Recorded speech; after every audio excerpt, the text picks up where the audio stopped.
Entendu ce qui se passe à l'est du Congo. Ça peut paraître loin, mais savez-vous que l'Europe y joue un rôle direct et mortifère, qui déstabilise la région. Et en fait, avec l'aide du Rwanda, ce groupe occupe aujourd'hui une partie du territoire congolais. Et le rôle du régime rwandais est fondamental. Les Nations Unies ont constaté que le Rwanda ne livre pas seulement des armes ou de l'argent, mais a même des soldats sur place. En fait, en février 2024, la Commission européenne va signer cet accord sur les matières premières avec le Rwanda. Et à peine 2 mois plus tard, en avril 2024, le M23 occupe la localité de Rubaya, qui représente 15% de la production mondiale de coltan, minerai stratégique. Chaque mois, aujourd'hui, 150 tonnes de coltan passent de là-bas vers le Rwanda, dans les mains, sans doute, de multinationales. Le vol et le pillage, c'est ça l'impérialisme concrètement aujourd'hui. Et d'ailleurs, il y en a qui rêvent d'occuper durablement l'est du Congo en coupant le Congo en petits bouts. C'est ce qu'on appelle communément la balkanisation, pour mieux voler les richesses et les ressources du Congo au profit des multinationales occidentales. Dans le Financial Times, l'expert Jason Stearns est clair. Cette guerre pourrait se terminer relativement rapidement. Il rappelle qu'en 2012, en fait, le M23 avait été battu. C'est aussi parce que les soutiens internationaux du régime rwandais avaient suspendu son financement. Et que donc, eux, ils avaient dit, voilà, à cause du rôle que vous jouez au Congo, ben on ne va plus vous financer. Barack Obama avait appelé Kagame pour lui dire d'arrêter le M23.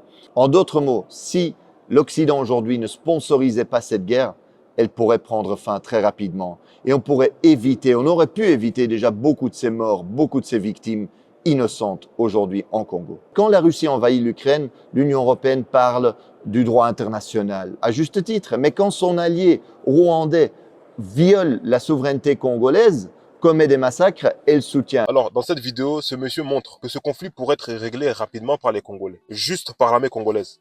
L'armée congolaise est assez puissante pour battre le M23, pour régler ces problèmes. Pour beaucoup de personnes qui pensent que on a seulement besoin des Russes, on a seulement besoin des Européens, on a seulement besoin de la France pour venir régler un problème que eux-mêmes créent. Et ils ne sont même pas capables de les régler, sachant qu'il y a des soldats français qui meurent. Mais au final, voilà, il y a des discours à l'Élysée, faire honneur aux soldats qui sont tombés. Alors que vous savez très bien pourquoi ils sont tombés pour rien. Mais de toute façon, on ne peut pas arnaquer Dieu. Le bien mal acquis ne profite jamais. Le Congo peut régler cette situation rapidement, c'est pas un problème.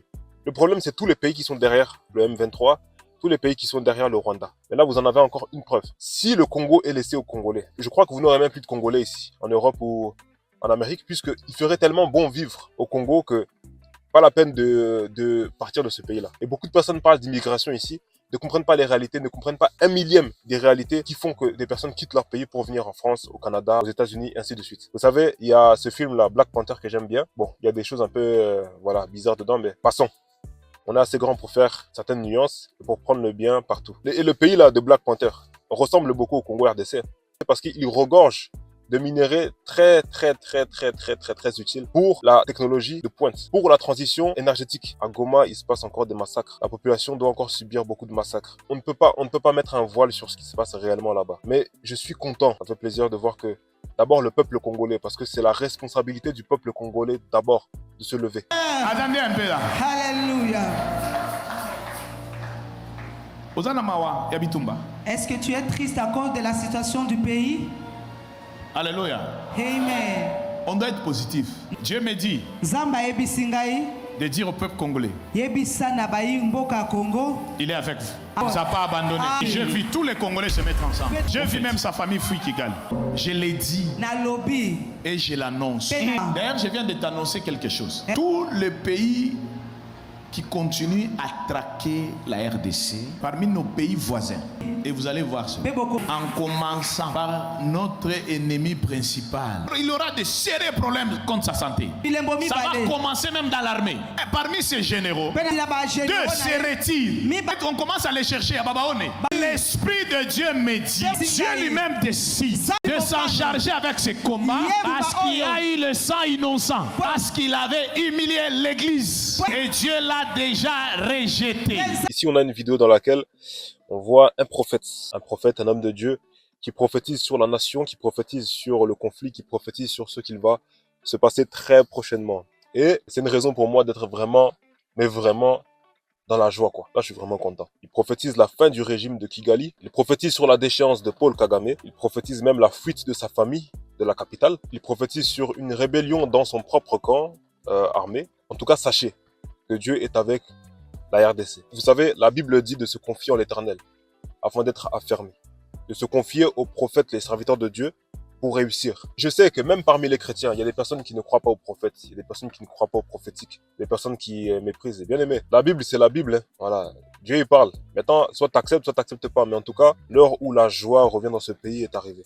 L'heure où la fierté, le patriotisme reviennent dans ce pays. Je prie aussi pour Paul Kagame ainsi que sa famille. On a prophétisé même sur la décadence de sa santé. Je prie pour sa famille, je prie pour lui aussi. Il y a beaucoup de personnes qui meurent à cause de lui. Ça, c'est clair et net. Mais en tant que chrétien, on a les yeux un peu plus hauts. Dieu ne prend pas plaisir à voir le méchant mourir. Parce que si un méchant meurt, il va en enfer. Dieu prend plaisir à voir le méchant se repentir afin d'être sauvé. Si tu vas en enfer pour voir ce qui s'y passe réellement là-bas, tu vas même pas souhaiter ça à ton pire ennemi, à Hitler, bon, Hitler c'est l'homme le plus méchant ici en Europe, mais considéré seulement par les Européens, parce que en Afrique, que ce soit De Gaulle, Chirac, sont au même niveau qu'Hitler, parce qu'ils ont fait le même mal qu'Hitler, voire même plus. Léopold II et autres, si vraiment tu connais l'enfer, tu souhaiterais même pas ces choses-là à ton pire ennemi. Donc c'est vraiment une grâce. Il y a eu rarement des peuples qui adorent Dieu comme les Congolais. Et ça vous pouvez le voir dans la musique, vous pouvez le voir au grand nombre des églises. Et frère, franchement, il faut qu'il y ait encore plus d'églises. Il faut fermer les églises où les pasteurs profitent des fidèles, les églises où les pasteurs extorquent les fidèles, arnaquent les fidèles. Ça, il faut fermer. Ces églises-là, il faut fermer. D'ailleurs, un très grand homme,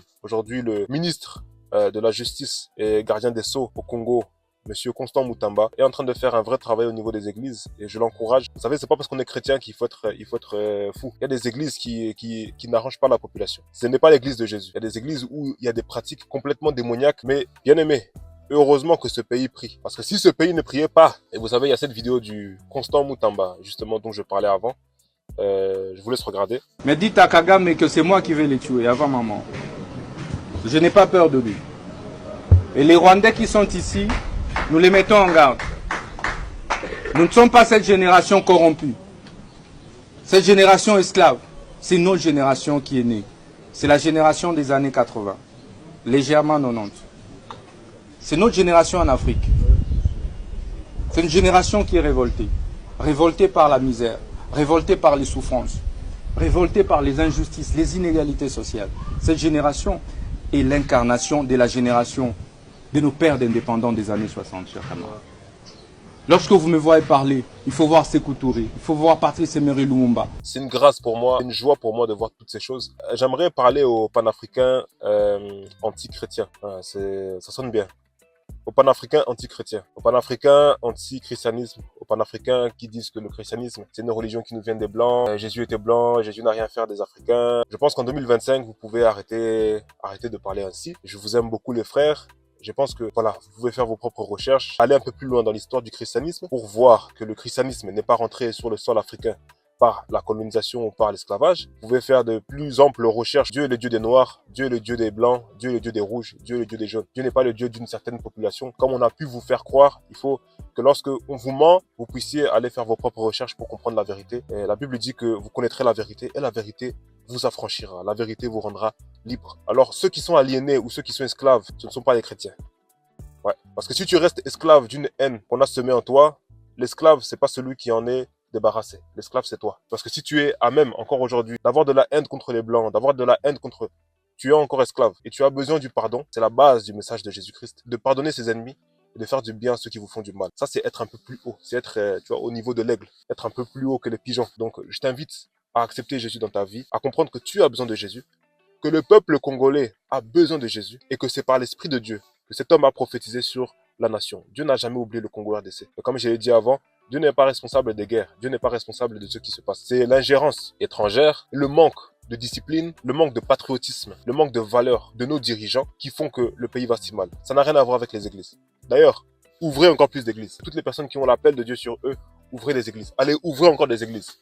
Le monde a besoin de Jésus. Et c'est pourquoi j'ai fait cette chaîne. D'ailleurs, si c'est pas encore fait, frère, abonne-toi, partage, mets un like, un commentaire. Moi, ça me fera plaisir. Il n'y a rien à dire. À part célébrer Dieu, il n'y a rien à dire. Désolé pour la qualité audio. Je pensais que ce micro faisait l'affaire, mais non. Non. l'Afrique connaîtra son émergence et sa réelle émancipation. Et pour cela, je bénis le Seigneur et toi aussi tu peux dire merci à Dieu. Continuons de nous partager les informations les uns les autres. Continuons d'être mobilisés. Le silence est d'or, oui, seulement lorsqu'il profite à la justice. Alors voilà, j'espère que vous allez bien. J'espère que Dieu vous fait du bien dans votre vie. J'espère que tout roule pour vous. J'espère que tout va bien pour vous. Ma prière pour vous, c'est que vous puissiez accomplir vos projets, tout ce que Dieu met dans votre cœur, que vous puissiez le réussir. Ça, c'est ma prière pour vous. Prenez soin de vous. On se revoit dans une très prochaine vidéo et que Dieu vous bénisse toujours.